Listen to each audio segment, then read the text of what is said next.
माड़ी आसिबो अंधकार घुरुथिबो खाली चक्र फेल मारिबो इंटरनेट अचल हेबो वैज्ञानिक जंत्र। बंधुगण हुएत मालिकार लेखाथिबा भविष्यत घटनावली को किछि जण मानंती आउ किछि जण एहा भूल बोली कहितांती, किंतु महापुरुष मालिकारे एहा मध्य लेखिले जे कलिजुगर मनीष माने मालिका को मानिबे नाही, एभली किछि घटिबो नाही बोली कहूथिबे, किंतु अघटन सेमानंक अज्ञातरे घटी चलिबो जहा कलिजुगर ध्वंसर कारण हेबो।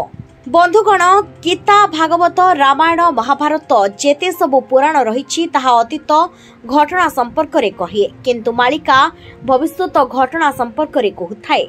आजिर आधुनिक मनीष एते व्यस्त जे गीता भागवत रामायण पढ़िबा पई सेमानंक निकटरे समय नाही। शह शह वर्ष तले तथ्य तत्व प्रमाण उपरे पर्यवेसित मालिकारे महापुरुष कहिछंती जे कलिजुगर मनीष विज्ञान को विश्वास करिवे।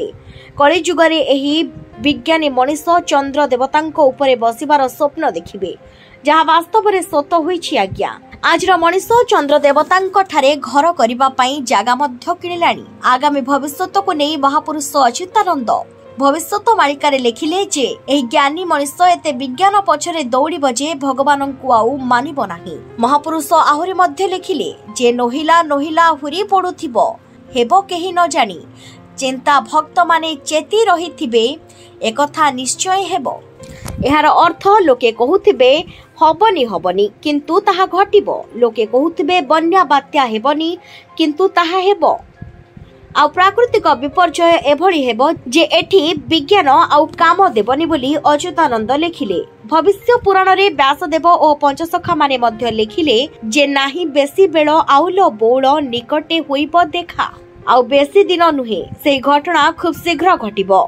7 दिन अंधार हेबो, कोनोसी वैद्युतिक उपकरण काम करिबो नाही। प्रकृति जेतेबेले कोप करिबो विज्ञानर जंत्रमान अचल होइबो, हरिंकर चक्र खाली घूर्ण जे थिबो।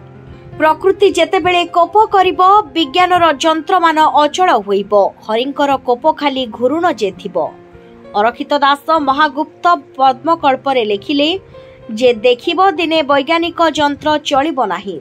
मालिकारे महापुरुष माने कलिजुगर मनीष को सतर्क आउ सचेतन कराइछंती जे जेते विज्ञान बढ़िबो सेते केही काहाकू मानिबे नाही। सेभली शिवकल्प नवखंड निर्घंटरे लेखा होईछि जे लेखा जंत्र मान ओलटी पड़िबो, पढ़ा ज्ञानी हेबे बणा, अर्थात लेखा जंत्र कंप्यूटर मोबाइल फोन किछि भी काम देबनी, आउ पढ़ा ज्ञानी माने बाट बणा हेबे, जानि पारिबेनी कोन करिबे बोली। एहा महापुरुष आज नुहे 600 वर्ष तले लेखिथिले, जहा कि सत हेबो बोली भविष्यत मालिका कहूछि। अजित कहिले तिथि लग्न ए सबु किछि मिलिबनी, अर्थात पाणीपाग कथा आउ केही जानि पारिबेनी। अंधकार घोटी आसिबो, केवल बड़ ठाकुरंकर सुदर्शन घुरुथिबो, आउ एही घटना मान खूब शीघ्र हेबो बोली लेखि देई गले महापुरुष माने।